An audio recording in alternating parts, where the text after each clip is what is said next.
With just 4 ingredients, I made this healthy, delicious local delicacy. I bet you watch this video to the end and see how I got this prepared.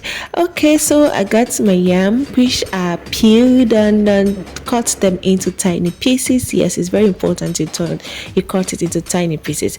All right, to wash it properly, transfer into the cooking pot, add some salt and begin to cook.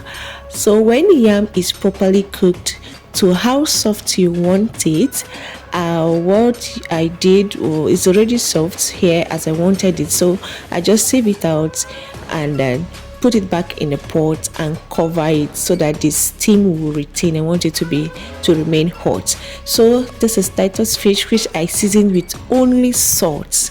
Remember, we're not using so much seasoning or spicy. It's a local delicacy and we want it simple. All right, so season with only salt, and to my grill pan, I've preheated it already. Now transfer the fish and start to grill. Just cover and allow it to grill on a very low heat. You don't need to put the heat so high so it doesn't get burnt. Okay, so this is our fish is ready, and notice that this fish actually has so much oil, which also made it taste so nice as well. So this is the oil I got from the fish. This is the fish well grilled, and this is the fish oil. Okay, so to another pot, I put onions and fresh pepper. I'm actually going to add everything, but I'm putting it in batches so that I'll be able to mix it all together. So this is ugu leaf. The vegetable I'm using here is ugu leaf. So I'm putting it just in batches so that when I want to turn it, everything can be turned properly.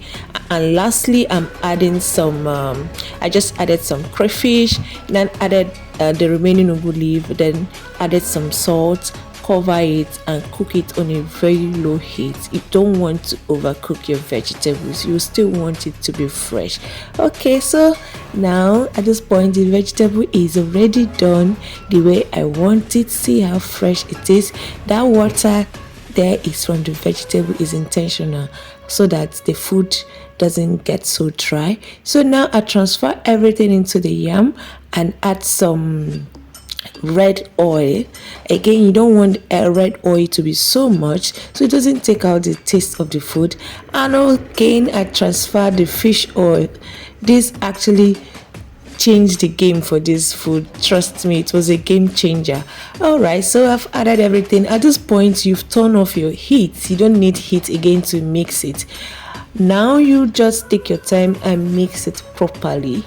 Mix it properly, my dear friends, my dear brother and my sister. Oh my god, this is so nice. I bet you will try it. In Igbo land, this is what we call akwụkwọ, agwụgwọ. Yes, agwụgwọ. Now it's time for me to enjoy my food. All right, guys, thank you so much for staying with me to this point. Thank you for watching my video. Please give this video a like, share it. People need to know this recipe. They need to try it because it's a very healthy meal. Yes, share it, like, drop your comment. Thank you, guys.